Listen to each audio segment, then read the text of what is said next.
Welcome guys my YouTube channel. तो आज मैं शुरुआत करने वाला हूँ एक नए चैप्टर की, एक नए टॉपिक की। वो है मोल कॉन्सेप्ट। जी हाँ, मोल कॉन्सेप्ट। दोस्तों, जैसा कि आपको ऑर्गेनिक केमिस्ट्री में बताया जाता है कि जीओसी बड़ा इंपॉर्टेंट होता है। ऐसा क्यों? क्योंकि वो उसका बेसिक पार्ट है। जैसा कि आपको बताया जाता है कि इनऑर्गेनिक केमिस्ट्री में केमिकल बॉन्डिंग बहुत ही जरूरी है। खैर, केमिकल बॉन्डिंग तो पूरी केमिस्ट्री के लिए जरूरी है, लेकिन ऑर्गेनिक केमिस्ट्री के स्पेसिफिक जो वे है उसका केमिकल बॉन्डिंग का, वो इनऑर्गेनिक केमिस्ट्री के लिए कहा जाता है कि बहुत ही जरूरी होता है। वैसे ही सुनिएगा ध्यान से, वैसे ही मोल कॉन्सेप्ट जो होता है वो फिजिकल केमिस्ट्री के लिए बड़ा ही इंपॉर्टेंट है। मैं तो इतना कह दूंगा कि फिजिकल केमिस्ट्री अगर आपने मोल कॉन्सेप्ट के बिना करने करने की कोशिश की तो आपसे क्वेश्चंस हिलेंगे नहीं, जिसमें मोल कॉन्सेप्ट के से रिलेटेड जो आपके कॉन्सेप्ट रिलेट किए हुए हैं। या फिर मैं तो कहूँगा कि मोल कॉन्सेप्ट तो बहुत ही जरूरी हो जाता है फिजिकल केमिस्ट्री के अंदर। भैया, आप फिजिकल केमिस्ट्री की कोई भी यूनिट उठा लीजिए, केमिकल इक्विलिब्रियम उठा लीजिए, सॉल्यूशंस उठा लीजिए, थर्मोडायनेमिक्स उठा लीजिए, आप केमिकल काइनेटिक्स उठा लीजिए, जो मर्जी यूनिट उठा लीजिए आप फिजिकल केमिस्ट्री की, वो बहुत ही उसमें मोल कॉन्सेप्ट भर भर के मिलेंगे आपको। मतलब कि बिना मोल कॉन्सेप्ट तो आप हिला ही नहीं सकते क्वेश्चंस को। बेसिक पार्ट है भैया। जो बेसिक पार्ट आप नहीं समझोगे तो आप जो फिजिकल केमिस्ट्री है उसके क्वेश्चंस तो हिला नहीं पाएंगे। तो मैं बिल्कुल भी टाइम वेस्ट ना करते हुए इस चीज़ को फटाफट से शुरू करता हूँ। आइए देखते हैं। देखिए, 11th क्लास का फर्स्ट यूनिट जो अपने पास होती है वो मोल कॉन्सेप्ट होती है। उस वक्त हम ध्यान से समझ नहीं पाते हैं कि मोल कॉन्सेप्ट इतना जरूरी क्यों होता है, लेकिन आज मैं आपको बता रहा हूँ कि मोल कॉन्सेप्ट जो होता है वो बहुत ही जरूरी होता है। तो मोल कॉन्सेप्ट समझने के लिए एकदम कंसंट्रेशन आपकी बिल्कुल इस लेक्चर पे होनी चाहिए कि हम कैसे कैसे इस चीज़ को समझ रहे हैं। तो बहुत ही ज़रूरी है। तो प्लीज़ अटेंशन हो जाइए कि ये लेक्चर पे अच्छी तरीके से कि हम इस लेक्चर को कैसे समझें। तो मोल कॉन्सेप्ट जो होता है वो मैं शुरू करने जा रहा हूँ कि इसमें सबसे पहले मैं डिस्कस करता हूँ मैटर के बारे में कि मैटर क्या होता है। देखिए, जो मैटर अपने पास जो होता है, मान लीजिए अपने पास स्पेस के अंदर, मतलब कि अपने पास स्पेस है, तो स्पेस किसी मतलब कि किसी ने भी ऑक्यूपाई स्पेस, मतलब कि स्पेस को ऑक्यूपाई कर रखा है, ठीक है, और उसका कुछ ना कुछ मास है, दैट इज द मैटर। वही तो है मैटर। ये डेफिनेशंस भी यही कहती है कि वही मैटर है, और हम भी यही कहते हैं कि वही मैटर है। जो स्मॉलेस्ट पार्ट जो होता है उसका, वो उसको हम कहते हैं एटम। जी हाँ, उसको बोलते हैं एटम। ये एटम क्या वाला है, आइए इसकी रिप्रेजेंटेशन समझते हैं। एटम की क्या रिप्रेजेंटेशन होती है इसकी, एटम की। और यहीं से ही पूरा खेल शुरू होता है दोस्तों, यहीं से ही पूरा मोल कॉन्सेप्ट तैयार होता है। तो शुरुआत करते हैं। आ जाओ। ये जो एक्स है दोस्तों, ये वाला एक्स, इसको मैंने वाला है एटम, ठीक है। ये जो जेड है ये क्या है, ये ए है, ये क्या है। इसकी रिप्रेजेंटेशन मैं ऐसे भी कर सकता हूँ, कोई अलग चीज़ नहीं है, ये सेम ही है। इसको इधर मैं ऐसे लिख सकता हूँ। तो मुझे ये नहीं समझ में आता ये एक्स क्या है। तो मैंने बोला ये एक्स है भैया, ये अपने पास क्या है, एटम का सिंबल है। इसको मैं बोलूँगा एटम। तो बोलो ये जेड क्या है, मतलब जेड कुछ नहीं है, ये हमारे पास क्या है, एटॉमिक नंबर है। क्या है, एटॉमिक नंबर है। मतलब ठीक है जी, एटॉमिक नंबर हो गया ये। फिर बोला कि आपने यहाँ पर ए भी लगाया कि ए क्या है, तो मतलब ए जो अपने पास है ये अपने पास क्या है, मास नंबर। ये क्या है अपने पास, मास नंबर है। मतलब ठीक है, मास नंबर है, हो गया काम। सारे रिप्रेजेंटेशन समझ ली। नहीं समझी अभी रिप्रेजेंटेशन, अभी हमें और डीपली जाना है। ये तो शुरुआत है अभी। कैसे, जो अपने पास ये जेड जो होता है, मैंने इसको एटॉमिक नंबर जो बोला है, ये अपने पास क्या होता है, नंबर ऑफ जो प्रोटॉन्स होते हैं, प्रोटॉन्स होते हैं वो जेड के बारे में होता है। बोले प्रोटॉन्स कहाँ से आ गए, भैया एक बात बता देता हूँ।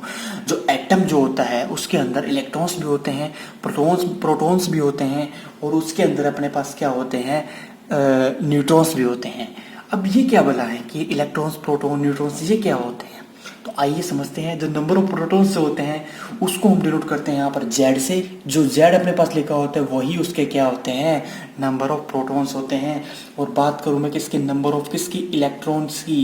कि इलेक्ट्रॉन्स क्या होते हैं, जो नंबर ऑफ इलेक्ट्रॉन्स होते हैं वो भी क्या होते हैं अपने पास, क्या होते हैं, जेड होते हैं। वो भी क्या होते हैं, जेड होते हैं। अब बात करूँ न्यूट्रॉन क्या होते हैं।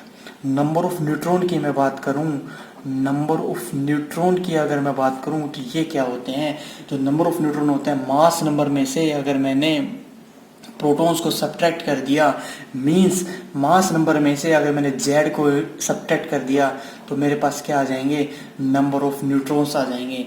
क्या आ जाएंगे, नंबर ऑफ न्यूट्रॉन्स अपने पास वहां पर आ जाएंगे। ठीक है जी, समझ लिया। Electron proton, electrons protons neutron सब समझ लिया। अब इनके बारे में थोड़ा और डिटेल से बता दीजिए। डिटेल से क्या बताऊं मैं, इसके मास के बारे में डिस्कस कर लेता हूं। पहले मैं इसके मास के बारे में डिस्कस कर लेता हूं, इसका मास क्या होता है क्या नहीं। आइए दोस्तों मास के बारे में डिस्कस करते हैं इसके। तो मास के बारे में डिस्कस करता हूं मैं।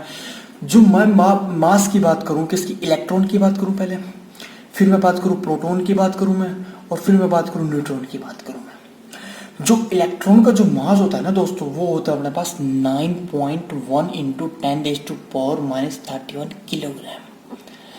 ये सब चीजें यूनिट जो होती हैं वो एकदम स्पेसिफिक आप याद रख के चलिएगा। ये ऐसा नहीं है कि बहुत सारे प्रॉब्लम क्रिएट कर देती है लास्ट से जाते जाते, तो इनको अच्छे तरीके से याद रख के चलिएगा। जो प्रोटॉन अपने पास जो होता है दोस्तों, उसका जो मास होता है 1.6 इंटू में 10⁻⁻27 किलोग्राम होता है। जो न्यूट्रॉन का जो मास होता है 1.6 इंटू 10⁻⁻20 किलोग्राम होता है। अब सवाल ये उठता है कि ये जो न्यूट्रॉन का मास है, प्रोटॉन का मास है, क्या ये सेम है?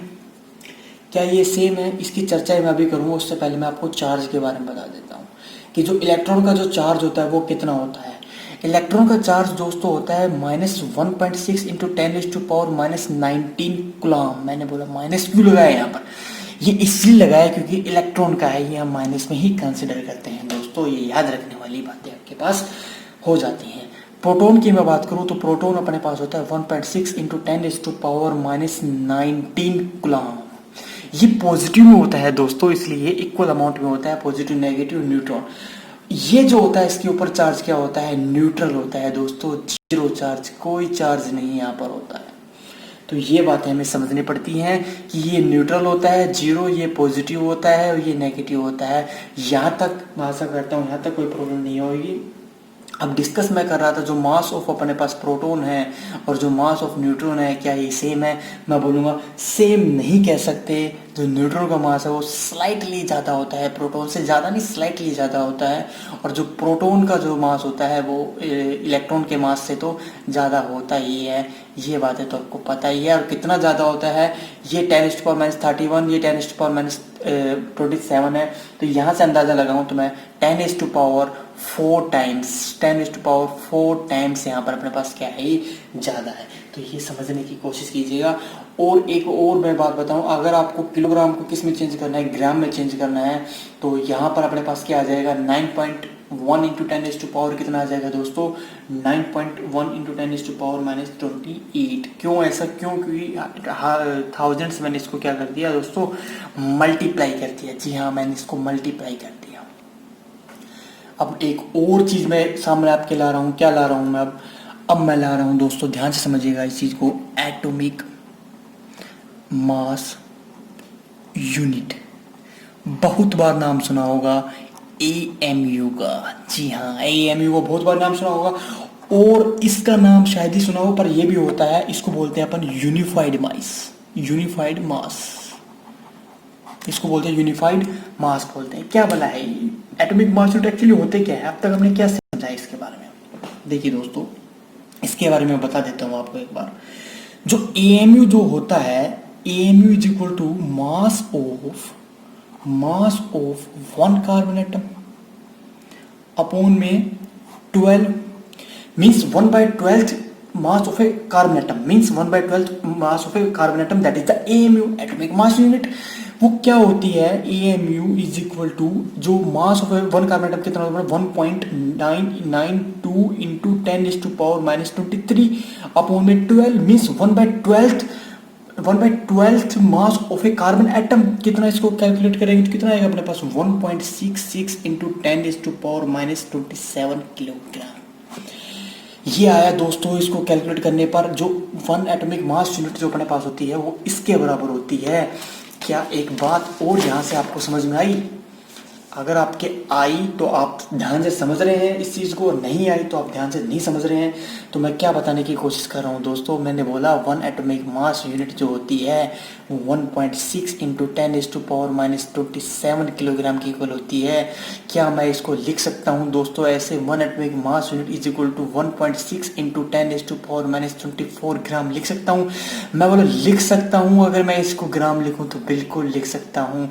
क्या दोस्तों ये जो मास ऑफ मैं बात कर रहा था कि इसकी प्रोटॉन की या न्यूट्रॉन की, क्या ये उसके मास के बराबर नहीं है? क्या ये उसके मास के बराबर नहीं है? दोस्तों ये उसी के तो मास के बराबर है। तो मैं इसको लिख सकता हूँ, mass of a proton is equal to mass of a neutron is equal to atomic mass unit.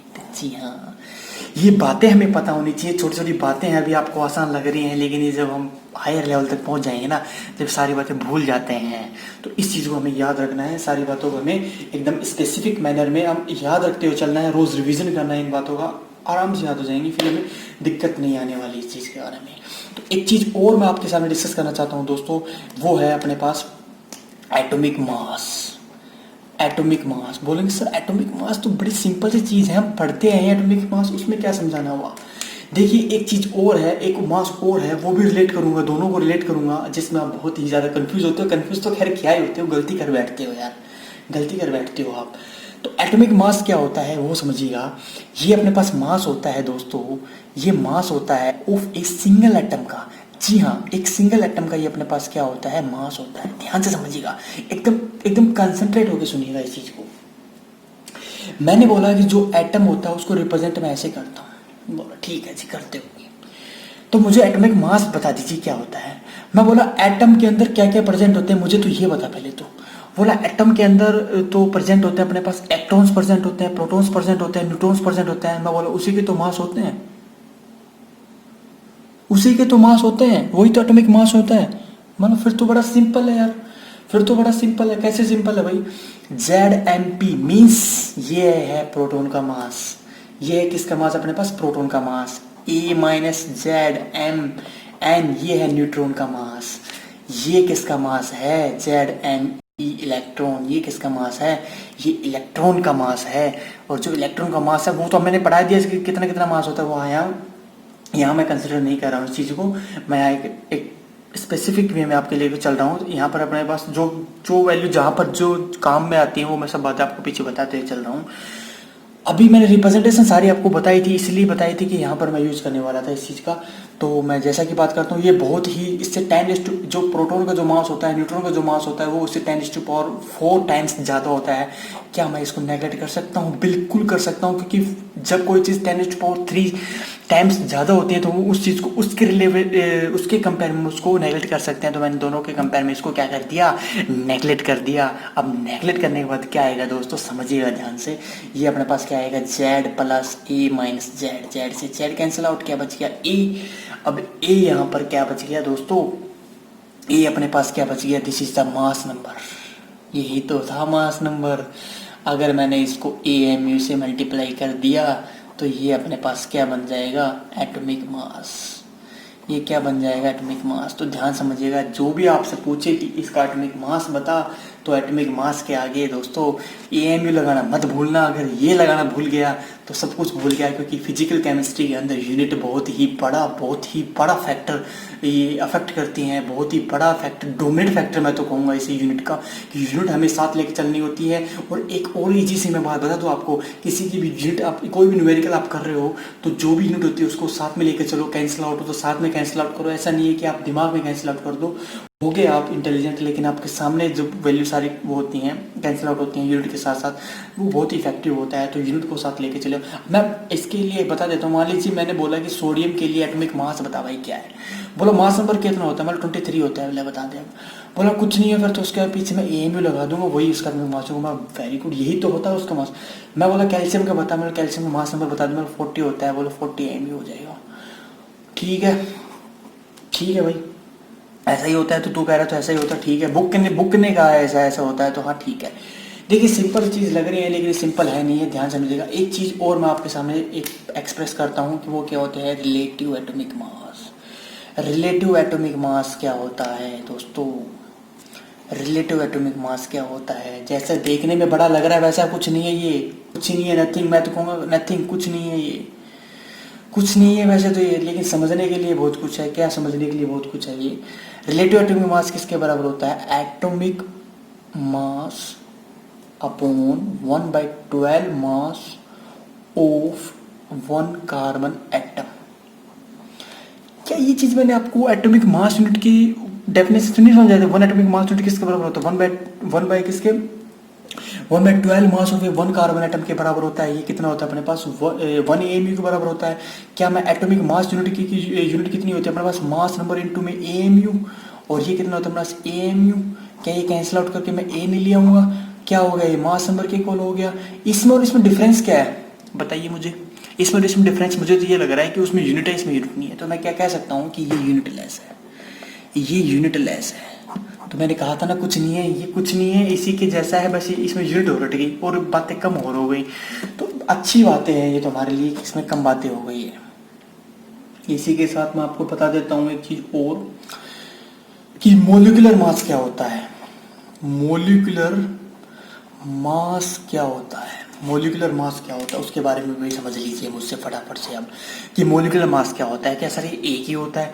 जी नहीं, मोलिकुल्स का मतलब क्या होता है ये समझ लीजिएगा, आप सब समझ गए। मोलिकुल्स होता है कि total number of atom present हो उस चीज के अंदर। मीन्स मेरा कहने का मतलब ये है कि एक मोलिकुल्स जो बनता है वो 2 या 2 से ज्यादा एटम से मिलकर बना होता है, और जो मोलिकुल्स के अंदर जो एटम्स प्रेजेंट होते हैं, टोटल एटम जो प्रेजेंट होते हैं, उनका मास अगर मैं बात करूं, उनके एटॉमिक मास की मैं बात करूं, तो वही तो होते हैं मोलिकुलर मास, वही तो होते हैं मोलिकुलर मास। इसके जो यूनिट होती है वो भी एएमयू होती है। बस फर्क इतना होता है, यहाँ पर हम मोलिकुलर्स के अंदर जितने भी एटम्स प्रेजेंट होते हैं वो हम सारे लेते हैं। एग्जांपल के तौर पे मैंने ले लिया H2O, तो H2 में कितने एटम प्रेजेंट है? 3 एटम प्रेजेंट है। तो एक दो अपने पास 2 हाइड्रोजन प्रेजेंट है, 2 इंटू में कितने अपने पास इसमें होते हैं? इसके एटॉमिक मास अगर मैं फाइंड आउट करूँ तो कितने एटॉमिक मास होंगे इसके अपने पास? बताओ कितने होंगे? जो अपने पास 2 होता है, इसका जो हाइड्रोजन अपने पास है, 2 हाइड्रोजन है, ठीक है, 2 हाइड्रोजन लगाया मैंने। इसका जो मास नंबर होता है एक हाइड्रोजन कितना होता है? 1 होता है। तो 1 प्लस जो मास नंबर अपने पास ऑक्सीजन कितना होता है अपने पास? 8 होता है। कितना ऑक्सीजन? 1 ऑक्सीजन, कितने हो जाएंगे अपने पास टोटल? 8। अब और ये कितना? सॉरी 18 तो 6 मास नंबर इसका 16 होता है दोस्तों, 16 होता है। सॉरी 16 अपने पास मास नंबर होता है। एटॉमिक मास एटॉमिक नंबर होता है वो ना 18, 8 तो एटॉमिक नंबर होता है, ठीक है। तो इसका मास नंबर अपने पास कितना होता है? 1 होता है। 2 इंटू में 1 और प्लस में 16 इंटू में अपने पास क्या हो जाएगा? 1। तो कितना हो जाएगा? 18 एएमयू लगा दूं? बिल्कुल लगा दूं, क्योंकि मोलिकुलर मास अपने पास। यहाँ तक कोई दिक्कत अपने को नहीं होनी चाहिए। अब तक हमने कुछ फंडामेंटल पार्ट समझे, और भी फंडामेंटल पार्ट समझने बाकी हैं, वो सब चीजें हम अभी समझने वाले हैं। एक चीज़ मैं आपके सामने ला रहा हूँ, ज़बरदस्त चीज़ ला रहा हूँ। वो क्या चीज़ है दोस्तों? मान लीजिए मुझे फाइंड करना है, क्वेश्चन से समझ लीजिए इस चीज़ को, कि मुझे फाइंड करना है, find the number of atom in 12 gram of carbon. Means कुछ नहीं है दोस्तों, मैं फाइंड आउट कर रहा हूँ नंबर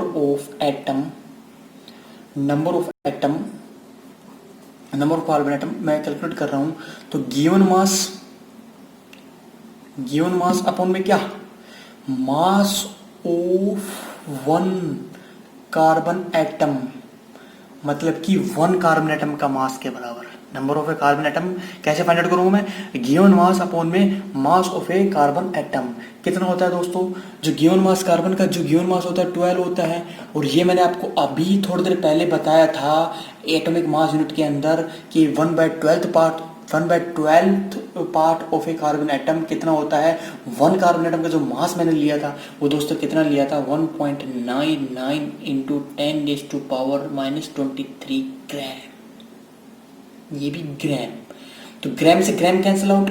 तो यहाँ पर अपने पास इसको जब मैं सॉल्व करूंगा तो दोस्तों मेरे पास आ जाएगा 6.023 इंटू 10⁻23।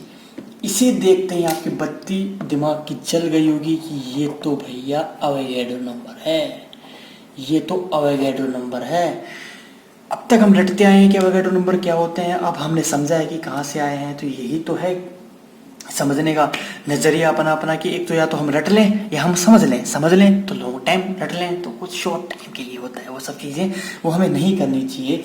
मैं तो यही एडवाइस दूंगा। और आगे मैं बात करूं दोस्तों किसकी, जहां से मैंने ये टॉपिक शुरू किया था, मोल कॉन्सेप्ट, क्यों ना अब उस पर आ जाए। काफ़ी देर हो गई ये बातें करते तो आइए दोस्तों अब मैं बातें करता हूँ किसकी? मोल कॉन्सेप्ट की। तो मोल कॉन्सेप्ट में सबसे पहले मैं बात करता हूँ दोस्तों मोल की। किसकी बात करता हूँ मैं? मोल की बात करता हूँ कि मोल क्या होता है। मैं तो कहूँगा मोल कुछ नहीं होता है, ये कलेक्शन होता है ऑफ एवोगाड्रो नंबर का। या फिर हम इसको कह सकते हैं it is the amount of a substance which contains as many particles.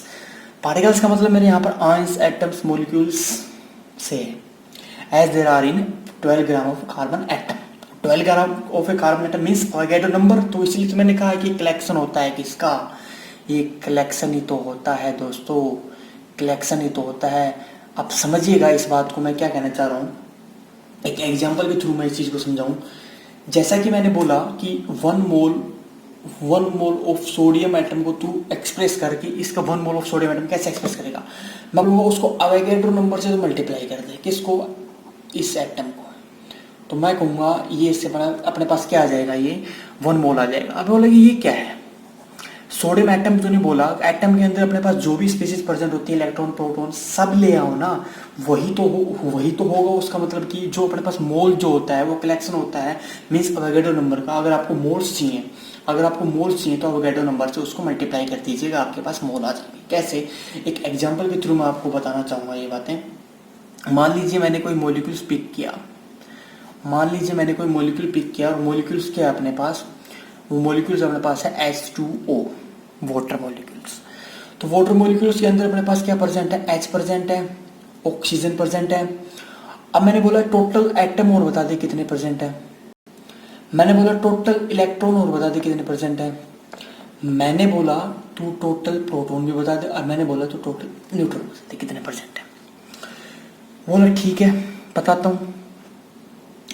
तो ये सब बातें उसने बताई मुझे, तो मुझे पता लगा जो हाइड्रोजन अपने पास कितने हैं, हाइड्रोजन बोला 2 हैं, ऑक्सीजन कितने हैं, मैंने बोला 1 है, बोला टोटल एटम कितने हैं, 2 और 1 3, तो 3 टोटल एटम है। अब क्वेश्चन आता है कि कितने नंबर ऑफ, इसमें टोटल नंबर ऑफ इलेक्ट्रॉन्स हैं, प्रोटॉन्स हैं और न्यूट्रॉन्स हैं। आइए जो क्वेश्चन में दोस्तों, इस क्वेश्चन में क्या है कि सारी बातें आ जाएंगी आपकी, जो आपने अभी तक सीखा है पीछे, सारी की सारी बातें आ जाएंगी। कैसे आ जाएंगी, यहाँ तक तो आपने बोल दिया कि ये अपने पास हाइड्रोजन अपने पास 2 है, ऑक्सीजन अपने पास 1 है, टोटल एटम अपने पास 3 है, ठीक है जी। मैं ये कहूँगा अब बताइए टोटल नंबर ऑफ इलेक्ट्रॉन्स कितने हैं, रिप्रेजेंटेशन कर लीजिए 1 ऑक्सीजन की रिप्रेजेंटेशन कैसे करोगे आप, 8 और 16। अब ये क्या होता था, जेड ये होता था, ए जेड क्या होता था, इलेक्ट्रॉन तो होता था, इलेक्ट्रॉन जेड होता था। अब मैं मॉलिक्यूल्स की बात करूँ तो सारे को कंसिडर लेके चलूंगा ना मैं, तो 1 × में 1 प्लस ऑक्सीजन का कितना 8 कितना ऑक्सीजन है अपने पास, यहाँ पर 2 हाइड्रोजन है, तो ये अपने पास 1 है, तो 8 × 1 8, 2 × 1 2, कितना हो गया अपने पास टोटल 10 हो गया, कितना हो गया अपने पास टोटल 10 हो गया, ठीक है जी। प्रोटॉन की मैं बात करूँ तो प्रोटॉन न्यूट्रॉन इलेक्ट्रॉन सेम होते हैं, तो मैंने उसको 10 होते हैं।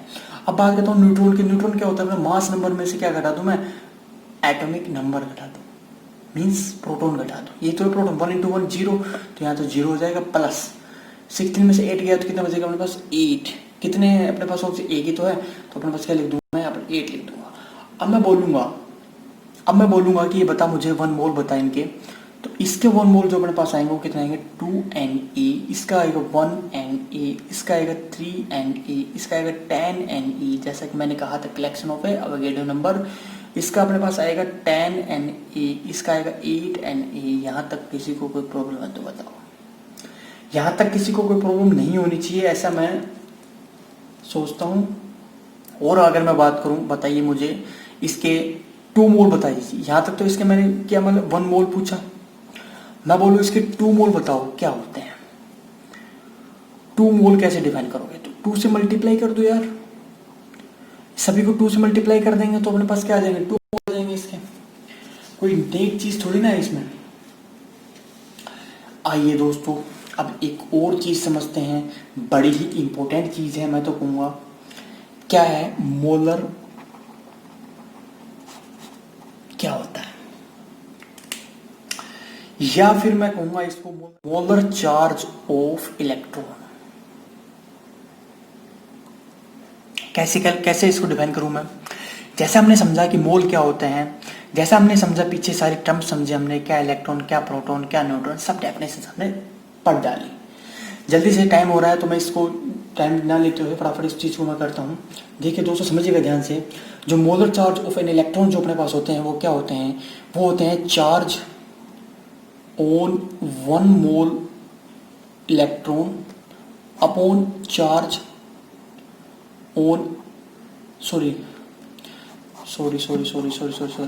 Charge of 1 mole of electrons. इससे क्या समझे, चार्ज ऑफ 1 मोल इलेक्ट्रॉन से क्या समझे, जो 1 मोल जो इलेक्ट्रॉन जो चार्ज होता था, 1 मोल में किससे डिफाइन कर रहा हूं मैं, अवोगाड्रो नंबर से डिफाइन कर रहा हूं।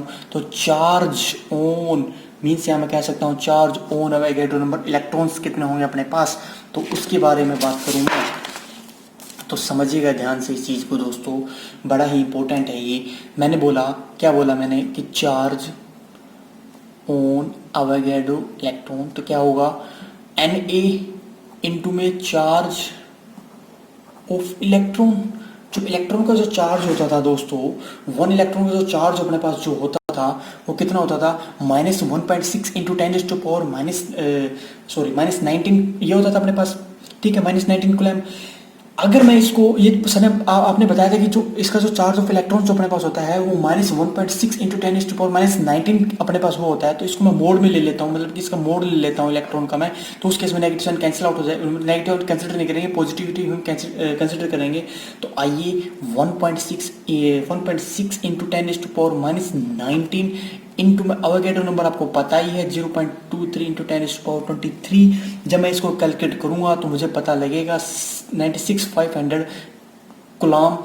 दैट इज यही तो है फैराडे, इसी को तो फैराडे बोलते आए हैं। तो अब मैं ये भी कह सकता हूं कि जो मोलर चार्ज ऑफ इलेक्ट्रॉन है, मोलर चार्ज ऑफ इलेक्ट्रॉन जो अपने पास है वो किसके बराबर है, वो 1 फैराडे के बराबर है।